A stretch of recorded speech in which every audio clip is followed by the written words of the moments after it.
Cette vidéo se regarde mieux dans l'autre sens. Salut, c'est le prof d'histo. Dans ce court vidéo, nous allons voir le versant bénin des tumeurs adipeuses. La durée de ce cours est d'environ 20 minutes. Comme vous le savez, rester éveillé et concentré sur un cours vidéo, qu'on soit sur l'ordinateur ou le téléphone portable, peut être difficile. Afin d'améliorer votre concentration, je vous conseille de réduire toutes les distractions potentielles, les notifications de votre téléphone et de bien vous isoler. Comme ça, vous pourrez rester concentré pendant tout le cours. Bien entendu, vous pouvez le regarder autant de fois que nécessaire si vous le souhaitez. Nous allons voir successivement plusieurs types de lipomes, entre guillemets, le lipome conventionnel et des sous-types moins fréquents ou de morphologie plus particulière, comme le lipome à cellules fusiformes et à cellules pléomorphes, les angiolipomes, l'amartome lipomateux superficiel, les lipoblastomes, l'hibernome et le lipome chondroïde.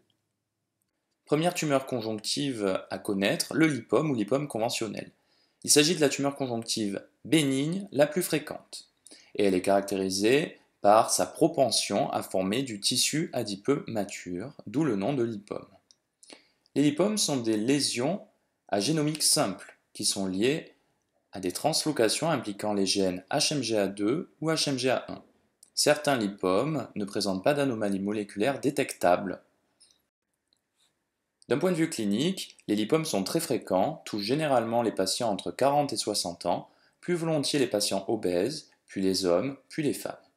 Ces lésions peuvent être superficielles, sus-aponévrotiques, au niveau du revêtement cutané, mais aussi profondes, elles peuvent être intramusculaires. On parle de lipomes intramusculaires. Les lipomes siègent préférentiellement au niveau des membres et du tronc.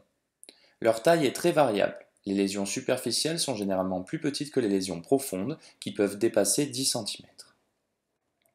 Un message important est que les lipomes conventionnels sont toujours bénins. Et les lipomes ne sont pas des précurseurs de liposarcome. Les lipomes ne se transforment jamais en liposarcome. Il peut arriver que l'histoire clinique soit curieuse et qu'un lipome récidive itérativement. Il faudra alors suspecter un liposarcome bien différencié lipoma-like, c'est-à-dire riche en tissu adipeux et pouvant mimer un lipome, et rechercher une amplification du gène MDM2. Je vous invite à vous référer à l'item sur les liposarcomes pour mieux comprendre cette entité. Image clinique d'un lipome conventionnel au niveau du bras. D'un point de vue histologique, rien de particulier, la lésion est constituée de plages adipocytaires matures, très homogènes, qui sont finement lobulées par de fins septa fibreux. Il peut s'y associer des vaisseaux et la lésion est généralement bien encapsulée. Selon le type de résection, on peut visualiser cette lésion adipeuse dans le derme ou dans l'hypoderme, notamment pour les résections cutanées. Certains lipomes vous parviendront énucléés.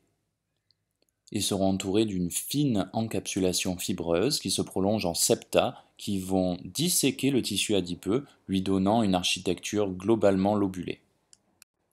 Ces septa sont importants. Ils sont fins et dépourvus de cellules stromales atypiques, ce qui permet de différencier lipome conventionnel de liposarcome de bas grade bien différencié, mimant un lipome. D'un point de vue cytologique, rien à signaler. Les adipocytes sont relativement homogènes en taille et en forme, matures, sans caractère hyperchromatique. On ne note pas de lipoblastes. Il n'y a pas d'immunodétection particulière à réaliser sur un lipome. On pourra éventuellement se poser la question d'un tissu adipeux normal ou tumoral. On pourra alors s'aider d'HMGA2. HMGA2 ne préjuge pas de la nature maligne ou bénigne du tissu adipeux visualisé, mais simplement de sa nature tumorale. Il ne faut pas oublier qu'HMGA2 est présent dans plus de 80% des liposarcomes, notamment les formes bien différenciées qui miment des lipomes. 80% des lipomes conventionnels expriment aussi HMGA2, ce qui n'est jamais le cas du tissu adipeux normal. Les lipomes conventionnels ne posent généralement pas de problème diagnostique, sauf s'ils sont remaniés. Ces remaniements sont très nombreux, je vous les ai listés, ça peut être des remaniements myxoïdes, des remaniements macrophagiques, des plages hémorragiques, de la cytostéatonécrose, de la fibrose. Les lipomes peuvent être aussi en métaplasie, osseuse ou cartilagineuse. Voici un piège fréquent. Il s'agit d'un lipome remanié qui présente des plages plus fibreuses et myxoïdes et de nombreuses images de lipophagie avec ces cellules géantes multinucléées qui vont résorber des vacuoles lipidiques. Lorsqu'on n'est pas familier avec cette entité, on pourra éventuellement interpréter ces cellules comme des cellules atypiques, éventuellement évocatrices de liposarcome. Pour étayer cette hypothèse, on sera tenté de réaliser une immunodétection anti-MDM2. Et voilà où réside le piège. Les lipomes remaniés, et notamment leurs macrophages, peuvent présenter une immunoréactivité pour MDM2 au niveau des noyaux des cellules géantes multinucléées. Il faudra toujours confirmer ce résultat par une fiche à la recherche d'une amplification de MDM2 ou toute autre technique de biologie moléculaire permettant de s'assurer de l'absence d'amplification de MDM2 pour réfuter le diagnostic de liposarcome. Au mieux, on évitera de faire des immunodétections inutiles. L'amartome lipomateux superficiel ou malformation lipomateuse superficielle est tout simplement la présence de tissus adipeux matures, mais pas à la bonne place, notamment dans le derme réticulaire ou dans le derme superficiel, alors que normalement il devrait siéger au niveau de l'hypoderme. Il s'agit d'une entité clinique distincte lorsque ces lésions sont multiples et pédiculées au niveau de la ceinture des membres inférieurs. Lorsqu'il s'agit d'une lésion unique chez l'adulte, il est parfois difficile à faire la différence avec un vrai lipome, sauf si l'on cède de la translocation HMGA2. Certains molluscomes ou fibromes pendulum peuvent présenter un axe riche en adipocytes. On pourra alors parler de fibrolipome pédiculé. Il faudra réserver le terme d'amartome lipomateux superficiel qu'aux lésions multiples en papules ou plaques au niveau de la ceinture des membres inférieurs chez les enfants. Voici l'image histologique d'un amartome lipomateux superficiel. Il s'agit de tissus adipeux matures, trop haut situés, c'est-à-dire dans le derme réticulaire. Autre image montrant des aspects tout à fait comparables. Nous allons maintenant voir les lipomes à cellules fusiformes ou à cellules pléomorphes. Il s'agit des deux extrémités d'un même spectre lésionnel qui forment du tissu adipeux et du collagène et éventuellement une matrice myxoïde. Ces lésions sont caractérisées par une nette surexpression du CD34 et une délétion du bras long du chromosome 13, renfermant notamment le gène RB1.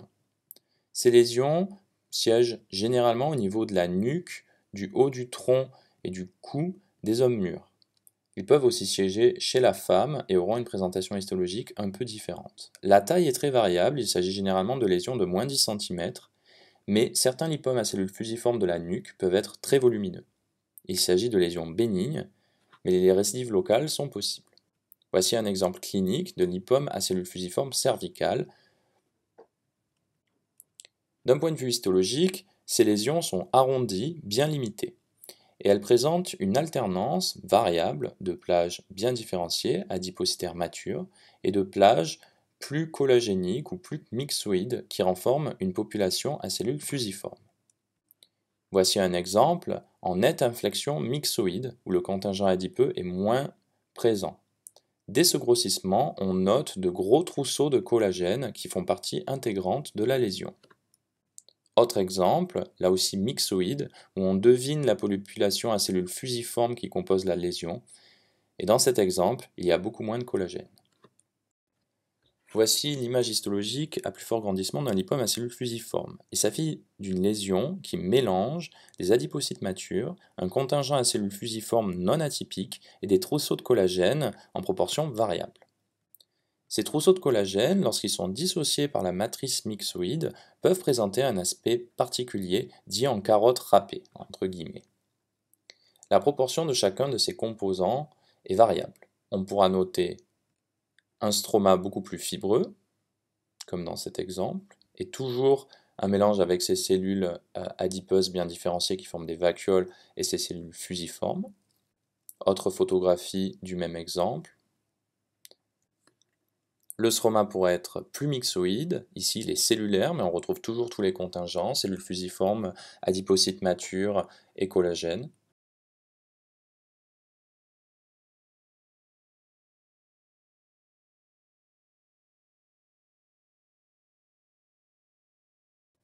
Lorsque ces cellules fusiformes prennent une inflexion à cellules stromales multinucléées, c'est-à-dire des cellules qui présentent des noyaux plus circonvolutés, hyperchromatiques, on parle de lipome à cellules pléomorphes. Voici l'image caractéristique d'un lipome à cellules pléomorphes. Il s'agit d'une lésion bien limitée qui présente les mêmes caractéristiques d'un lipome à cellules fusiformes, mais on retrouvera ces cellules stromales atypiques avec des noyaux multinucléés, ces noyaux qui vont se disposer en couronne dans la cellule ou être circonvolutés, volumineux, hyperchromatiques. Ils peuvent être associés à des cellules fusiformes de morphologie plus classique. La matrice peut être myxoïde, collagénique, ou très adipeuse, comme dans les lipomes à cellules fusiformes. Qu'il s'agisse d'un lipome à cellules pléomorphes ou d'un lipome à cellules fusiformes, il existe généralement une expression diffuse et très intense du CD34, qui est très évocatrice du diagnostic. En cas de doute, on pourra s'aider de la biologie moléculaire pour rechercher une délétion du gène RB1. Un petit mot sur les diagnostics différentiels du lipome à cellules fusiformes et lipome à cellules pléomorphes. Lorsqu'ils sont en inflexion myxoïde prédominante, ces lésions peuvent poser le problème de diagnostic différentiel avec deux entités au pronostic beaucoup plus sombre, le liposarcome myxoïde et le myxofibrosarcome. Je vous invite à lire les items correspondant à ces deux entités. Il faudra s'aider, bien entendu, de la présentation clinique. Le myxofibrosarcome est le sarcome du sujet âgé au niveau des membres, qui est sous-cutané. Le liposarcome myxoïde, plutôt les sujets jeunes, au niveau de la cuisse, derrière le genou.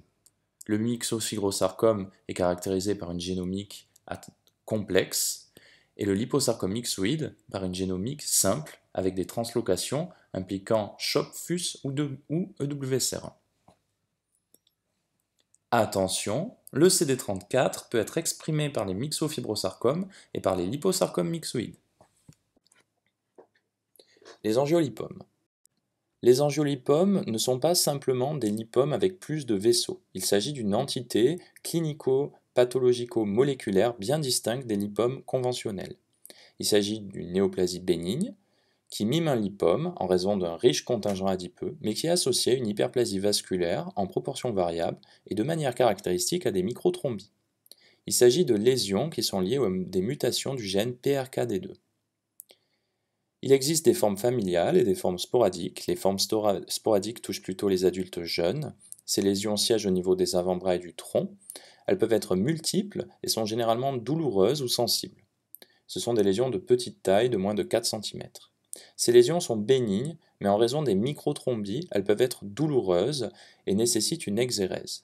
Il n'y a, en règle générale, pas de récidive. La silhouette est celle d'une lésion adipeuse bénigne, qui est vaguement lobulée, elle aussi présentant des petits septa fibreux, mais dès ce grossissement, on note un contingent plus éosinophile, qui est en fait constitué de différentes lumières vasculaires. Celles-ci auront tendance à être plus denses en périphérie. Lorsqu'on s'approche de la périphérie, on note de nombreux capillaires arborescents. Et dans ces capillaires, on retrouve de manière quasi systématique des microtrombies. Ces microtrombies font partie de la définition de la lésion. Il n'y a pas d'examen complémentaire à réaliser, sauf s'il y a un doute diagnostique. Autre lésion, de l'enfant cette fois, le lipoblastome. Il s'agit d'une lésion qui reproduit du tissu adipeux à plusieurs stades de maturation. Les lipoblastomes sont caractérisés par des réarrangements moléculaires de PLAG1. D'un point de vue clinique, ces lésions touchent les enfants de moins de 10 ans, mais ils peuvent survenir aussi chez les jeunes adultes jusqu'à 25 ans. Ces lésions siègent au niveau des membres, de la tête et du cou et du tronc, et il s'agit d'une masse de croissance lente. Ces lésions sont bénignes, mais peuvent présenter des récidives locales, et la principale problématique du lipoblastome est de bien écarter le principal diagnostic différentiel qui est redoutable, le liposarcome myxoïde. Ce dernier est rare chez l'enfant, mais tout à fait possible. Le principal notion à retenir pour le diagnostic de lipoblastome est la lobulation.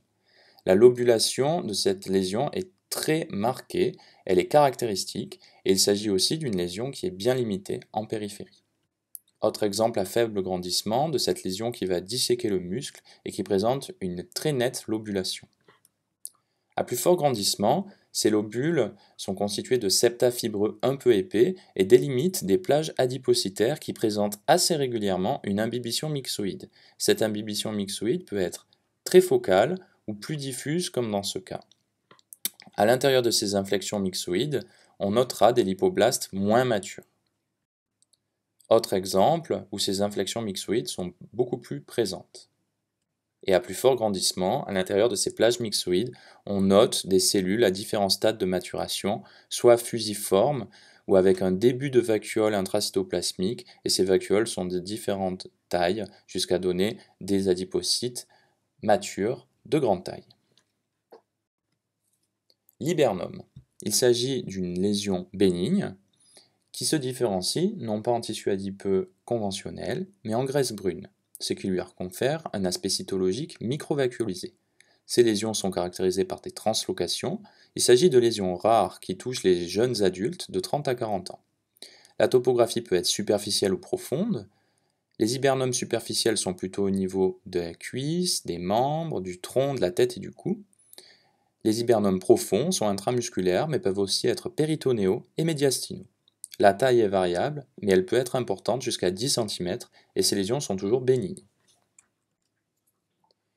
Ces lésions sont bien limitées et associent des territoires en proportion variable, soit de lipomes tout à fait conventionnels, faits de grands adipocytes monovacuolisés très matures, soit de territoires plus cellulaires et éosinophiles, le tout dans une architecture lobulaire. À plus fort grandissement, ces territoires plus éosinophiles sont en fait constitués de cellules mimant de la graisse brune, c'est-à-dire de cellules au cytoplasme ample et microvacuolisé, voire de cellules avec un cytoplasme plus éosinophile. Les noyaux sont arrondis, centraux, sans atypie, sans nécrose. Enfin, dernière lésion, beaucoup plus rare cette fois, si quasiment exceptionnelle en fait, le lipome chondroïde. Il s'agit d'une lésion bénigne qui présente une maturation adipeuse et une matrice chondromyxoïde. Ces lésions sont caractérisées par une surexpression diffuse de la cycline D1 et une translocation caractéristique. Il s'agit de lésions rares qui touchent plutôt les femmes autour de la trentaine, qui siègent au niveau des membres proximaux. 20% de ces lipomes sont superficiels. Il s'agit de lésions indolores de croissance lente qui peuvent aller jusqu'à 11 cm, et ces lésions sont bénignes. Aspect d'un lipome chondroïde à faible grandissement, donc c'est une lésion qui siégera plus volontiers dans les tissus mous mais peut aussi être superficielle, elle est généralement encapsulée, là aussi elle présente des septa fibreux et a un certain caractère lobulé. La proportion du contingent adipeux mature est variable avec une matrice chondromyxoïde comme nous allons le voir et surtout un contingent de cellules un peu différentes. À plus fort grandissement, ces cellules s'organisent en cordons, en petits amas, et présentent un cytoplasme plurivacuolisé qui donne des aspects de lipoblastes. Il peut aussi y avoir des aspects pseudo-chondroblastiques et de véritables adipocytes matures. L'ensemble de cette prolifération s'organise dans une matrice plus ou moins lâche et plus ou moins hyaline, avec une teinte bleutée, chondroïde, parfois mixochondroïde. Pour résumer, nous avons vu le lipome conventionnel qui est caractérisé par une translocation d'HMG-A2. Ces lésions peuvent être superficielles ou profondes et quand elles sont profondes peuvent être de grande taille. Le principal diagnostic différentiel est le liposarcome bien différencié. Les lipomes à cellules fusiformes et lipomes à cellules pléomorphes sont des tumeurs de morphologie caractéristique qui présentent une surexpression diffuse et intense du CD34. Elles siègent généralement au niveau du haut du tronc, les épaules et le cou d'hommes d'âge mûr. La proportion des différents contingents, adipeux, à cellules fusiformes, collagéniques et myxoïdes, est très variable d'une tumeur à l'autre. Ces lésions sont caractérisées par des pertes de RB1. L'angiolipome est une tumeur qui mime un lipome conventionnel. Ces tumeurs sont douloureuses, siègent au niveau des membres et sont caractérisées par des capillaires en bouquet en périphérie qui sont souvent le siège de microthrombie. Le lipoblastome est une tumeur des enfants qui peut se voir jusqu'à 25 ans. C'est une tumeur qui présente une lobulation caractéristique, des petites plages d'inflexion myxoïde à l'intérieur desquelles on notera des adipocytes à tous les stades de leur maturation, avec des lipoblastes et des cellules fusiformes. Le principal diagnostic différentiel est le liposarcome myxoïde ou liposarcome à cellules rondes, qui est caractérisé par une translocation CHOP-FUS et qu'il faudra à tout prix éliminer. Enfin, le lipome chondroïde, qui est une lésion tout à fait exceptionnelle et qui va associer différents territoires, des territoires adipocytaires matures et des territoires plus lipochondroblastiques, le tout dans une matrice chondromyxoïde basophile, la lésion étant bien encapsulée, lobulée. On peut céder de la cycline D1 et ces lésions sont caractérisées par une translocation.